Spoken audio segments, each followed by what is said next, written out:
Morning everyone, my name is Ankit, your English teacher. Today we are going to do chapter 3, which is the flight. So before we start the chapter, let me just give you a brief about the author of this chapter. So the name of the author is Gertrude Chandler Warner. She is the author of this chapter. She was born in the year of 1819 and at the age of 89 years she was died in 1979. She was well-known author for children's literature. She had a desire to be an author since she was 5 years old. There is a museum in Putnam, Connecticut on her name, means there is a museum situated in Connecticut on her name. So students, now you're requested to open page number 32 of your book. Now we are going to start the reading of the chapter. About 7 o'clock one hot summer evening, a strange family moved into the little village of Middlesex. एक बार क्या होता है, लगभग 7 बजे का time होता है, evening में लगभग 7 बजे का टाइम होता है और एक अजीब सी एक स्ट्रेंज फैमिली जो होती है वो मिडलसेक्स के एक छोटे से विलेज में आती है. मिडलसेक्स क्या है बेटा? Middlesex is a name of a street in London. Nobody knew where they came from and who were they. कोई भी नहीं जानता था कि वो कहाँ से, वो जो फैमिली जो आई थी वो कहाँ से आई थी और वो कौन थे. But the neighbours soon made up their minds what they thought of the strangers. पर बहुत जल्दी जो नेबर्स, वहाँ के जो नेबर्स थे, उन्हें इस फैमिली के बारे में बहुत कुछ पता चल गया था. For the father was very drunk, क्योंकि जो फैमिली में जो फादर थे ही वॉज वेरी ड्रंक. उन्होंने बहुत ज़्यादा एल्कोहल कंज्यूम किया हुआ था. He could hardly walk up rickety from steps of the old Trumbull house, so his 13 years old son had to help him. उन्होंने इतनी ज़्यादा अल्कोहल कंज्यूम की हुई थी कि वो ठीक से चल भी नहीं पा रहे थे. इसलिए उनके जो 13 इयर्स ओल्ड सन थे, जो उनके 13 साल का बेटा था, उन्हें उनकी हेल्प करनी पड़ी, फादर की हेल्प करनी पड़ी. Toward 8 o'clock, a pretty capable looking girl of 12 came out of the house and brought a loaf of bread at baker's. लगभग 8 बजे का टाइम था और बेकरी पे एक लगभग 12 साल की सुंदर सी दिखने वाली लड़की आती है ब्रेड ख़रीदने के लिए. That was all villager learn about the new commerce that night. और विलेजर्स को उस फैमिली के बारे में, उन न्यू कमर्स के बारे में इतना ही पता लग पाता है उस रात को. Now please open page number 33. There are 4 children set the bake shop women to her husband the next day. जो बेक शॉप पे जो वुमेन बैठती थी, जो लेडी बैठती थी, उन्होंने अपने हस्बैंड से बोला कि इस फैमिली में 4 बच्चे हैं and there mother is dead, और उनकी जो मदर है उनकी डेथ हो चुकी है. They must have some money for the girl paid the bread with a $1 bill. और जो लेडी हैं वो ये कह रही हैं कि उनके पास ज़रूर कुछ ना कुछ पैसा होगा, इसलिए जो वो गर्ल जो आई थी ब्रेड खरीदने के लिए, क्योंकि उन्होंने जो पेमेंट करी वो डॉलर में, कैश में ही करी. मेक देम पे for everything they get, growl the baker who was a hard man. जो उनके जो हस्बैंड थे वो बहुत ज़्यादा स्ट्रिक्ट टाइप के पर्सन थे, तो वो बड़ी रफ वॉइस बोलते हैं कि जो भी वो ख़रीदते हैं इस फैमिली से, जो भी कुछ भी ख़रीदने आता है, उनसे हर चीज़ के हमें पैसे लेने हैं. The father is nearly dead with drinks now. अब जो इनके फादर हैं, बच्चों के फादर हैं, वो ड्रिंक कर करके बस उनकी डेथ होने वाली है. And soon they will be beggars. और जल्दी ही ऐसे सिचुएशन आएगी कि उन्हें बैग करना पड़ेगा, उन्हें भीख मांगनी पड़ेगी. This happen sooner than he thought. और ऐसा जितना उसने सोचा था उससे पहले ही हो जाता है.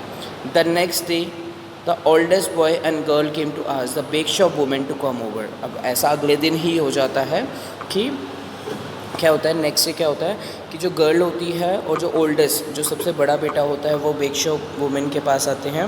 उनको कहते हैं कि आप हमारे घर आइए. The father was dead, because उनके जो फादर हैं उनकी डेथ हो चुकी थी. She went over willingly enough for someone had to go. और वो वहाँ पे अपनी इच्छा से जाती हैं. विलिंगली मीन्स इच्छा से जाती हैं. For someone had to go means क्योंकि किसी न किसी को तो जाना ही था.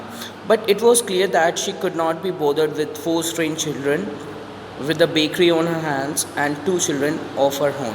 पर वो बिल्कुल भी इंटरेस्टेड नहीं थी कि वो जाके 4 स्ट्रेंज बच्चों को, जिन्हें वो जानती भी नहीं, उन्हें हैंडल करे, साथ साथ अपनी बेकरी का भी ध्यान रखे और साथ साथ अपने 2 बच्चों का भी ध्यान रखे. Haven't you any other folks. क्या और लोग नहीं आए, कोई और लोग नहीं हैं तुम्हारी फैमिली में? She asked the children. उस लेडी ने बच्चों से पूछा. We have a grandfather in Greenfield, spoke the youngest child before his sister could clap her hand over his mouth. जो सबसे छोटा बच्चा है वो बोलता है कि हमारे दादाजी ग्रीनफील्ड्स में रहते हैं, और वो उसने ये बात उससे पहले ही बोल दी कि इससे पहले कि उसकी सिस्टर जो है उसका मुंह बंद कर सके अपने हाथों से. Beni said anxiously. बेनी ने बोला चुप हो जाओ. What is the matter with your grandfather? The bake shop woman asked suspiciously. अब जो बेक शॉप की जो वुमेन थी उन्होंने पूछा कि तुम्हारे जो ग्रैंडफादर है उनका क्या मैटर है. Suspiciously means doubtfully. उन्हें अब डाउट हुआ थोड़ा सा. She does not like us, replied the oldest boy reluctantly. अब जो सबसे बड़ा बेटा था उन्होंने जवाब दिया कि दादाजी हमें पसंद नहीं करते हैं. रिलेक्टेंटली का मतलब क्या होता है बेटा? रिलेक्टेंटली मतलब होता है टू से समथिंग हेजिटली और अनविलिंगली, बिना इच्छा से कुछ कहना. He did not want my father to marry my mother. मेरे दादाजी हैं वो नहीं चाहते थे कि मेरे पापा मेरी मम्मी से शादी करें. If he found us he would treat us cruelly. अगर हम उन्हें मिल जाएंगे तो वो हमारे साथ अच्छा बिहेव नहीं करेंगे. क्रूली का मतलब क्या होता है? गलत बिहेव करना, मिसबिहेव करना. Did you ever see him? अब वुमेन पूछ रही है क्या तुमने कभी अपने दादाजी को देखा है? जेस हैज़. हाँ, जेस ने देखा है. Once she saw him. एक बार जो है जेस ने अपने दादाजी को देखा है. Well, did he treat you cruelly? क्या उन्होंने तुम्हारे साथ मिसबिहेव किया था? द वुमेन आस्क्ड जेस. उस वुमेन ने जेस से पूछा. Oh he did not see me, replied Jess. अब जो जेस जो है वो रिप्लाई करती कि मैंने उन्हें देखा था पर दादाजी ने मुझे नहीं देखा था. He was just passing through our place we वी यूज्ड टू लिव. वो जहाँ पे हम पहले रहते थे वो वहाँ से गुजर रहे थे. And my father pointed him out to me. और मेरे दादाजी जो मेरे पापा हैं उन्होंने मुझे पॉइंट आउट करके, इशारा करके बताया था कि ये तुम्हारे दादाजी हैं. Where did you use to live? तुम पहले कहाँ रहते थे? अब वो मैंने फिर पूछा कि तुम पहले रहते कहाँ थे. Went on the question. जो क्वेश्चन पूछने का सिलसिला जो है वो चलता रहा. None of the children replied. किसी भी बच्चे ने रिप्लाई नहीं किया. We will get along all right alone, won't we Henry? Declared Jess. अब जेस ने बोला हेनरी हम ऐसा करेंगे, हम अकेले ही यहाँ से चले जाएंगे क्योंकि अब हमारे पापा की डेथ हो गई है तो हम यहाँ से अकेले ही चले जाएंगे. Indeed we will, said Henry. Henry ने कहा हाँ हाँ हम चले जाएंगे. I will stay in the house with you tonight, said the women.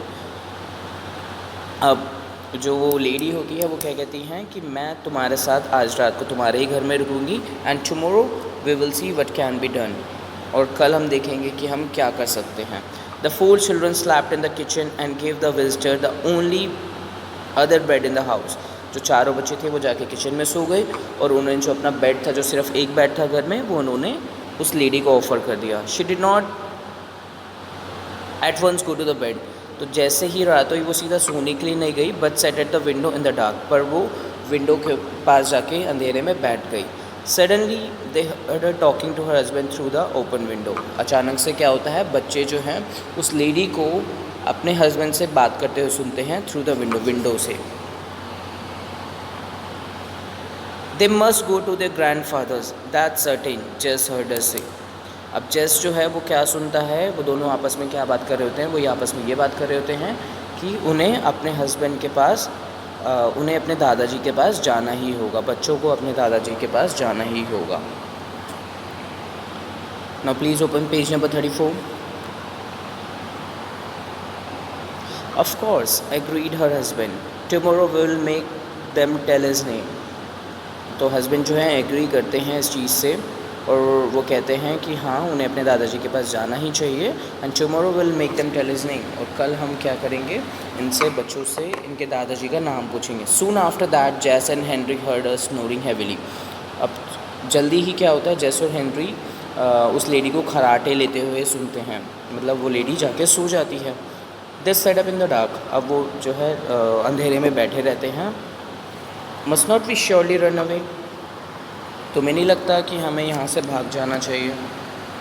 Whispered जेस इन हेनरीज ईयर. जो जेस जो होता है वो हेनरी के कान में विस्पर करता है. विस्पर करने का मतलब क्या होता है, धीरे धीरे जाके बोलता है. Speak softly. Whispered means to speak softly. तो जो जेस होता है वो हेनरी के कान में जाके धीरे से बोलता है, तुम्हें नहीं लगता कि हमें यहाँ से भाग जाना चाहिए? Yes whisper Henry. तो हेनरी भी धीरे से जवाब देता है कि हाँ हमें भाग जाना चाहिए। Take only what we need most, वो कहता है कि हमें अपने साथ वही सामान लेना है जिसकी हमें बहुत ज़्यादा ज़रूरत है। We must be far off before morning और दे विल कैच अस, हमें कैसे भी करके सुबह होने से पहले यहाँ से भाग जाना है, अदरवाइज़ वो हमें, ये जो हस्बैंड वाइफ हैं ये हमें पकड़ लेंगे। Just set still for a moment thinking, अब जो है वो एक सेकेंड के लिए, एक क्षण के लिए बिल्कुल शांत बैठा रहा और वो सोच रहा था आई टेक, और वो सोच रहा था कि उसे साथ में क्या लेना है। फिर वो सोचने के बाद वो बोलता है I will take both loaves of breads, मैं दोनों जो लोव्स हमने ब्रेड्स के सुबह ख़रीदे थे वो मैं साथ में लूँगा। She thought and wallets little bag, फिर उसने सोचा कि जो वॉलेट क्या है, एक गर्ल का नाम है, उसका जो वर्क बैग है वो भी हम साथ में लेंगे। हेनरी हैज़ नाइफ, हेनरी के पास एक नाइफ़ है। And all of father's money is in my pocket, और पापा के जितने भी पैसे थे वो मेरी पॉकेट में हैं। शी काउंटेड इट, अब क्या हुआ, जो पैसे थे जो पॉकेट में, उन्होंने उस गर्ल ने उसे काउंट किया। इन द फेंट moon light of the moon, तो जो मून लाइट थी फेंट थी, बिल्कुल धुंधला धुंधला दिखाई दे रहा था मून लाइट में, तो उसने उसी में बैठ के उस पैसों को काउंट किया। इट अमाउंटेड टू नियरली $4, और जो वो पैसे जो निकले वो टोटल कितने, $4 थे। We will have to carry Benny until he wakes up, अब वो बोल रहे हैं कि तुम्हें जो है बेनी को उठा कर ले जाना पड़ेगा इससे पहले कि वो उठ जाए। विस्पर्ड जेस ने बोला if we wake him up he might cry, क्योंकि जो बेनी था वो छोटा बच्चा था, तो उसने कहा कि अगर ये हम इसको उठाते हैं तो ये हो सकता है रोना स्टार्ट कर दे, रोएगा तो उस लेडी को पता लग जाएगा। She touched Violet as she spoke, Violet come we are going to run away, वो चुपके से जाके वॉलेट को बोलता है कि उठो चलो अब हम भागने वाले हैं। She whispered, the little girl set up obediently, अब जो लिटिल गर्ल जो है वो उठ के बैठ जाती है। व्हाट शैल आई डू, मुझे क्या करना है। शी सेड, उसने बोला लाइट एज ब्रेथ, बहुत सॉफ्टली उसने बोला। कैरी दिस, एक काम करो, जैसे बोलता है कि ये अपना वॉकिंग बैग पकड़ो और ये मैच बॉक्स पकड़ो। Carry this, said Jess, handling her working bag and a box of matches. Said Jess stepped out over the tin box of the table, on the table, drew out 2 loaves of the bread and slipped them into the laundry bag. अब क्या होता है, जो Jess जो होता है वो tin box रख के टेबल पे चढ़ जाता है, जो ब्रेड्स के लोव्स होते हैं उनको बाहर निकालता है और उनको लॉन्ड्री बैग में डाल देता है। Then she dropped 2 small clean towels and a cake of soap in the bag, और फिर वो क्या करती है कि 2 साफ टॉवल्स लेती है, तौली लेती है और एक सोप लेती है और उसको भी बैग में डाल देती है। So students, in today's video we have covered half of the chapter, so let's discuss about the glossary. Glossary means the difficult words that we